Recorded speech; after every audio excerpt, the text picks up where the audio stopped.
So అన్ని government exams లాగానే GK and current affairs డిఎస్సికి చాలా important and major role play చేస్తుంది. సో ఈ టైంలో వాటిని ఎలా కవర్ చేయాలి?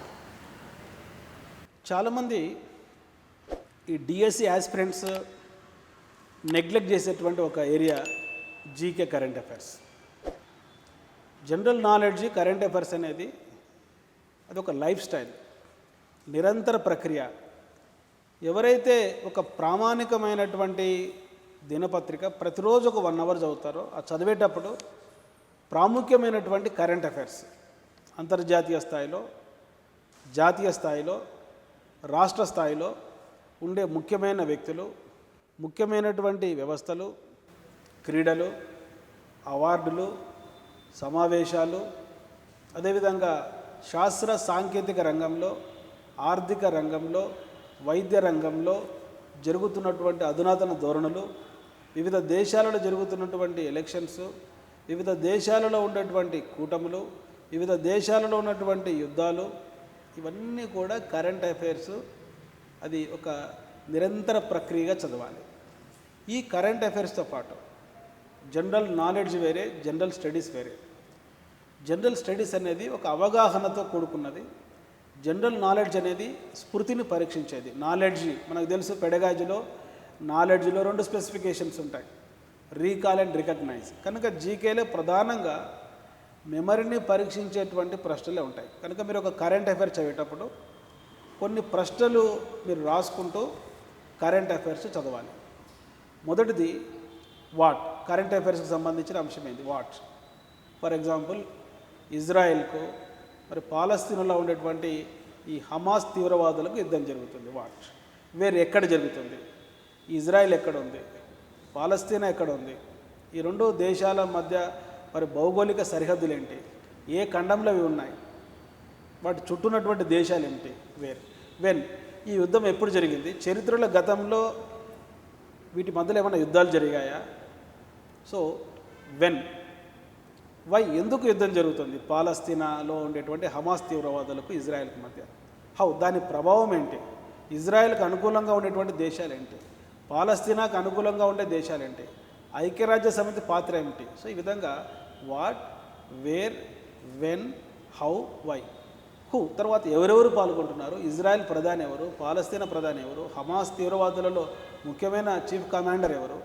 ఇట్లా ప్రతి ఒక్క అంశాన్ని కూడా మనం చదవాలి. ఐపీఎల్ అంటే వాట్ ఈజ్ ఐపీఎల్? హూ. ఎన్ని టీంలు పాల్గొన్నాయి? వేర్. ఎక్కడ జరిగినాయి? ఇండియాలో జరిగినాయి. వెన్. ఎప్పుడు జరిగింది? మ్యాన్ ఆఫ్ ది సిరీస్ ఎవరు? ఇట్లా ఈ ప్రశ్నలను మనం వేసుకుంటూ కరెంట్ అఫైర్స్ చదవాలి. ఒక స్పైరల్ బైండింగ్ నోట్బుక్ పెట్టుకొని ప్రతిరోజు ఒక డేట్ రాసుకొని ఆ డేట్లో ఒక స్టాండర్డ్ పేపర్ మనం దగ్గర పెట్టుకొని, మరి ఇంగ్లీష్ పేపర్ కావచ్చు, హిందీ పేపర్ కావచ్చు, వీటితో పాటు మంత్లీ మ్యాగజైన్స్, ఇయర్ బుక్ కూడా మనం దగ్గర పెట్టుకుంటే కరెంట్ అఫైర్స్ పైన పట్టు సాధించవచ్చు. అదేవిధంగా జీకేలో గుర్తుపెట్టుకోండి, ఏ పోటీ పరీక్ష అయినా తీసుకోండి, 3rd class to 10th class వరకు ఉండే జనరల్ సైన్స్, సోషల్ స్టడీస్ కంటెంట్కి సంబంధించి జీకేలు ఎక్కువ అడుగుతున్నారు.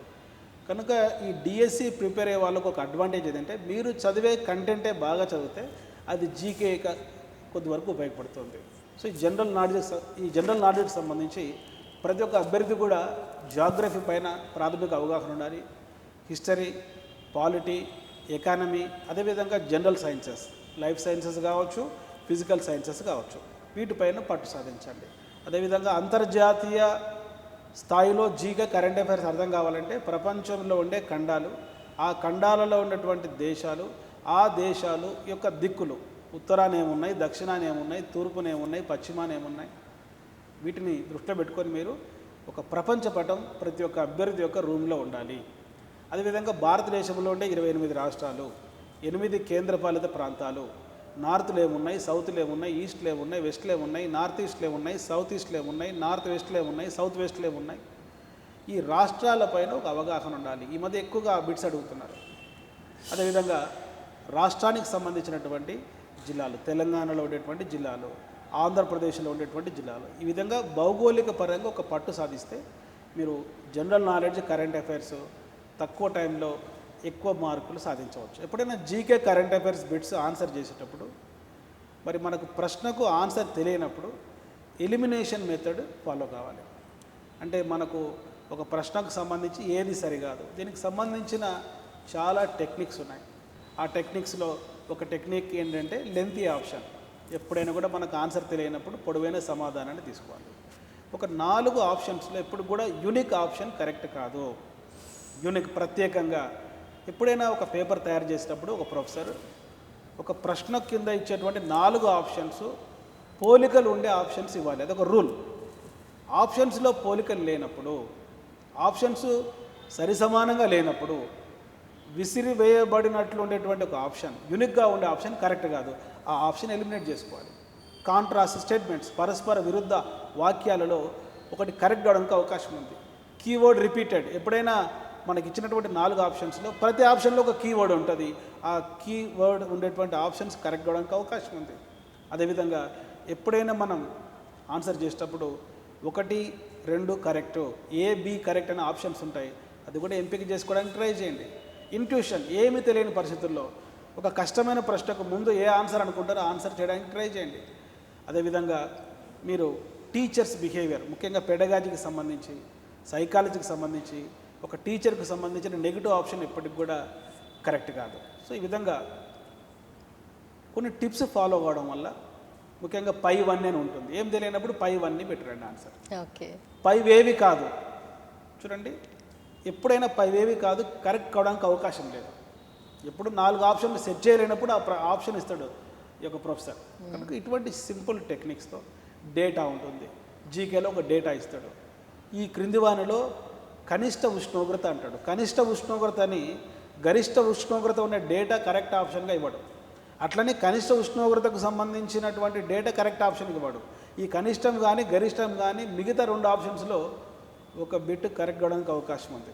కనుక కనిష్ట అన్నప్పుడు కనిష్ట సంఖ్య కన్నా ఎక్కువ సంఖ్య తీసుకోండి. భారతదేశంలో గరిష్ట ఉష్ణోగ్రత అంటాడు. మల్టిపుల్ చాయిస్లో 4 ఆప్షన్లు ఇస్తాడు. గరిష్ట ఉష్ణోగ్రత అని గరిష్ట నెంబర్ ఇయ్యాడు, అట్లనే కనిష్ట నెంబర్ ఇయ్యాడు. ఈ 2 ఎలిమినేట్ చేసుకోండి. అప్పుడు probability of guessing correct answer 50% ఉండే అవకాశం ఉంది. సో గరిష్టం కన్నా ఒకటి తక్కువ తీసుకోండి. ఇవన్నీ ఎప్పుడు చేయాలి? ఏమీ తెలియని పరిస్థితుల్లో ఏదో ఒక ఆప్షన్ పెట్టేటప్పుడు, జీకే లాంటి ఒక సముద్రాన్ని ఈత కొట్టేటప్పుడు గుర్తుంచుకోవాల్సినటువంటి చిన్న చిన్న టిప్స్. ఇవన్నీ కూడా మీకు సాక్షి ఎడ్యుకేషన్లో ఉన్నటువంటి ప్రీవియస్ వీడియోస్లో మేము ఎక్స్ప్లెయిన్ చేస్తాం, భవిష్యత్తులో కూడా ఎక్స్ప్లెయిన్ చేస్తాం. కాబట్టి సో ఈ ఛానల్ని మీరు సబ్స్క్రైబ్ చేసుకోండి, మీ ఫ్రెండ్స్కి కూడా ఇన్ఫర్మేషన్ షేర్ చేయండి.